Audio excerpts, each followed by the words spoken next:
ন্যায় বিচার প্রতিষ্ঠা হলে আমাদের ডাক্তার সাহেব যে প্রথম বলেছেন যে চিকিৎসার ক্ষেত্রেও সমস্যা অনেক আছে, ডাক্তার সাহেবরা অনেক সমস্যায় ভোগেন, অনেক অসুবিধা ভোগেন, সেগুলো দূর হবে।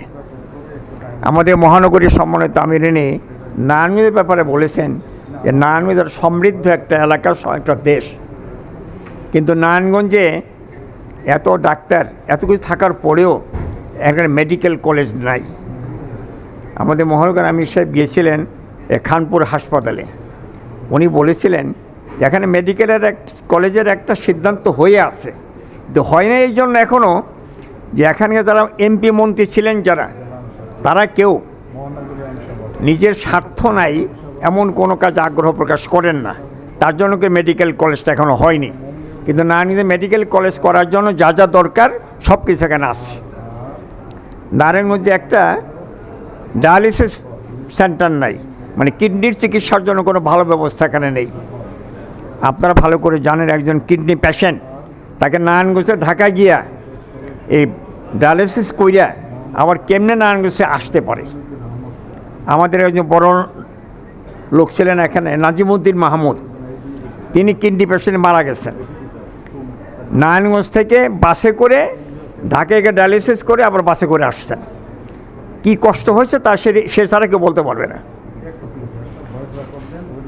আমাদের এখানে যেমন ডায়ালিসিস সেন্টার নেই, হার্টের জন্য চিকিৎসার কোনো ভালো ব্যবস্থা নেই। সমস্যা আমিই পড়েছিলাম। আমার যখন প্রথম হার্টের সমস্যা দেখা দিল, তখন আমাকে আমার বাড়ির থেকে ভ্যান গাড়িতে করে নিয়ে আসতো খানপুর হাসপাতালে। ওরা ইংলিশা দিয়ে পাঠালো সরার দিতে। এই সরাতে যেতে যেতে সে কী অবস্থা তো বুঝতে পারেন, দেখেছে কেউ এই যে অবস্থাটা, যে এখানে কোনো একটা ব্যবস্থা থাকতো এতটা সাফার না করলেও চলতো। এই জন্য নারায়ণগঞ্জে একটা মেডিকেল কলেজ, একটা কিডনির জন্য করে ভালো হাসপাতাল, একটা ইসের জন্য হার্টের ডাক্তার চিকিৎসার ভালো ব্যবস্থা থাকা দরকার। আমি আপনাদের সকল ডাক্তার সাহেবদের কাছে আবেদন করে আহ্বান জানাবো, আপনারা আপনাদের নিজ নিজ অবস্থান থেকে এই নারায়ণগঞ্জে একটা মেডিকেল কলেজ, একটা কিডনি হাসপাতাল, একটা হার্টের হাসপাতাল করার জন্য করে উদ্যোগ নেবেন, ব্যবস্থা করবেন, দায়িত্ব নেবেন। এখানে সবচাইতে ইথিক্সের জায়গাটা যদি দুর্বল হয়, অনেক বড় বড় হাসপাতালে গেলে দেখা যাচ্ছে ডাক্তার সাহেব দেখার পরে উনি বলে যে আপনার কোনো দরকার নেই, আপনার কোনো টেস্ট দরকার নেই। আবার অনেক যে যাওয়ার আগে ওনার মানে রুগীর চেহারার দিকে না তাকানোর আগেই মনে করেন 30টা টেস্ট কিন্তু লিখে ফেলছে। এই যে বিষয়গুলো, এগুলো আলহামদুলিল্লাহ আমাদের ডাক্তাররা এটা অনেকে ভালোভাবে রুগীদের বাস্তব অবস্থা বিবেচনা করে এটা ট্রিটমেন্টের বিষয়টা দেখেন। আবার অন্য যারা যেভাবে করেন, যেটাতে একজন সাধারণ মানুষের বিষয়গুলো যদি আমরা বিবেচনা করে যদি আমরা রুগীদের স্বার্থ এবং ডাক্তারদের স্বার্থ, এই দুই বিষয় নিয়ে যদি আমরা কাজ করতে পারি, আশা করি আমাদের ব্যাপারে অর্থাৎ ডাক্তারদের ব্যাপারে যে একটা কষ্ট মানুষের আছে এটা দূর হবে। এবং ডাক্তাররা যখন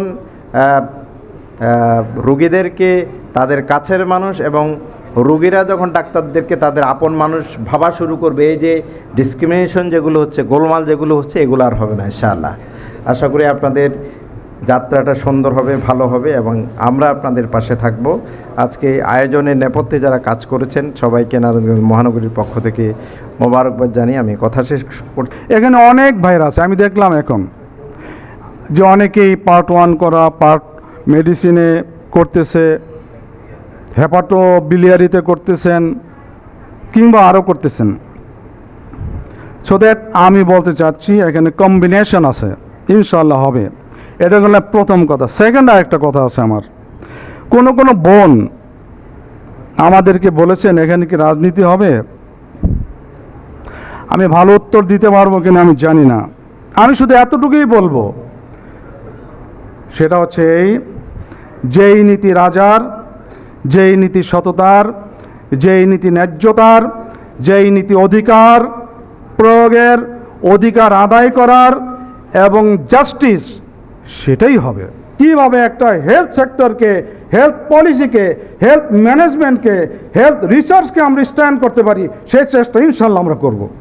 সম্মিলিতভাবে আমাদের দায়িত্বশীল ভাইরা আমাদেরকে ইন্সপায়ার করেছেন। অতীতের অনেক ভুল ভ্রান্তি আমাদের আছে, ক্ষমা সুন্দর দৃষ্টিতে সেটাও দেখতে হবে। আমরা কাউকে অন্যায় কিংবা ইচ্ছাকৃতভাবে কোথাও যদি কোনো আমাদের ত্রুটি বিচ্যুতির শেষ নাই, কিন্তু ইচ্ছাকৃত যদি হয়ে থাকে প্লিজ দৃষ্টি আকর্ষণ করবেন, চেষ্টা করব শুধরানোর জন্য। আমি আমার কথা এখানে শেষ করছি।